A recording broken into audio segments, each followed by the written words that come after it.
Hello everyone, good morning. Hope you all are fine. I am Glani Trivedi, continuing the lecture of It's Why Become Same for that is of business communication. We are at the last topic of our textbook, that is business communication.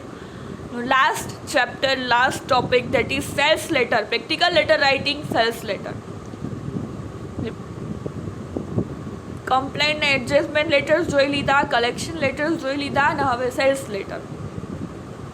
Last topic, this is the last topic of our business communication. Then we will move on to English.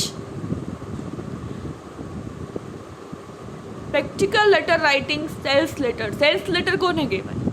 શેના માટે હોય? કઈ પ્રકારના હોય? નો ફાયદો શું? એના કયા હેતુથી લખાય છે? એનો મીનિંગ શું? Let us discuss in details what is sales letter. Sales letters. You have seen salesmen showing products launched by their company. તમે સેલ્સમેનને જોયા જ હશે, એની કંપની પ્રોડક્ટ લોન્ચ કરવા આવતા હોય છે. આપણે ઘણા જોયા, હમણાં નથી હોતા, બાકી સેલ્સમેન આપણે જોયા જ હોય છે.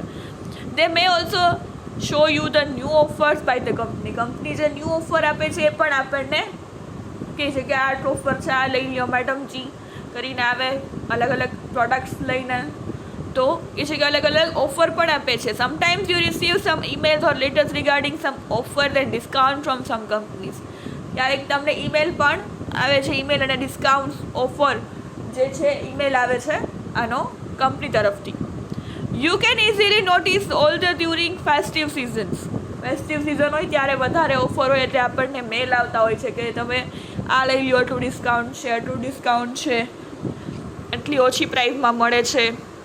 This type of letters or notices come under the category of sales correspondence. આ બધા લેટર્સ છે એ સેલ્સ કોરસ્પોન્ડન્સના અંદરમાં આવે છે. Letter from an organization to a supplier regarding the demand of the supply is an example of a sales letter.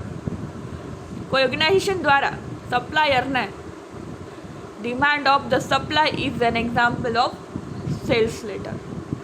જે કે છે organisation છે, કોઈ કંપની, કોઈ બિઝનેસ છે, એ સપ્લાયરને જે કોઈ બી વસ્તુને સપ્લાય કરવા માટેનું જે લેટર્સ લખે છે એને સેલ્સ લેટર કહેવામાં આવે છે. સેલ્સ કોરસ્પોન્ડન્સ શું છે અને કઈ રીતે થાય છે? Sales correspondence is written communication between two parties with the motive of cells.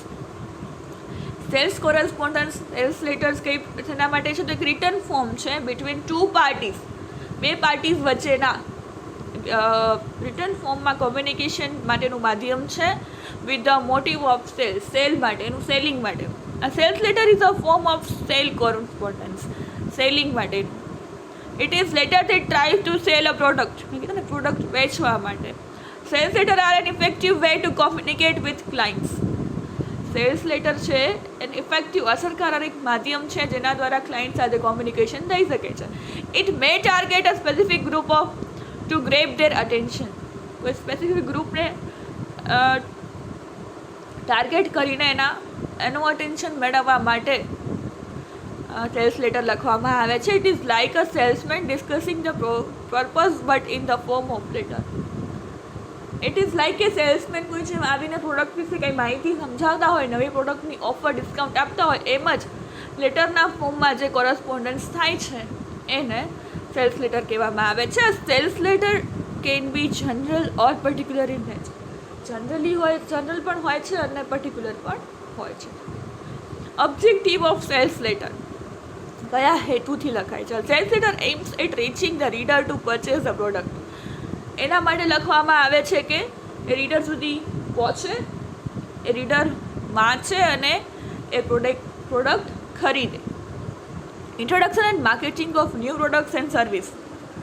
નવી પ્રોડક્ટ આવી હોય તો એની પ્રોડક્ટ કેવી છે, એની સર્વિસીસ શું છે, એનું ઇન્ટ્રોડક્શન અને માર્કેટિંગ કરવા માટે પણ સેલ્સ લેટરનો ઉપયોગ થાય છે. To reach potential customers, customer સુધી પહોંચવું એક માધ્યમ છે.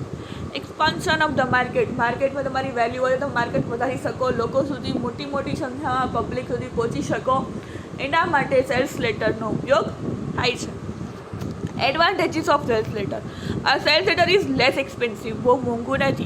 Rich a client where a salesman can not, કે સેલ્સમેન ન પૂછી શકે ત્યાં તમે સેલ્સ લેટર પહોંચાડી શકો છો. Reach a number of clients all at the same time, ઘણા બધા ક્લાયન્ટ સાથે એકી સાથે તમે માહિતી પહોંચાડી શકો છો. Ease of understanding and availability of full details, તમે લેટરમાં ફૂલ ડિટેલ પણ આપી શકો છો.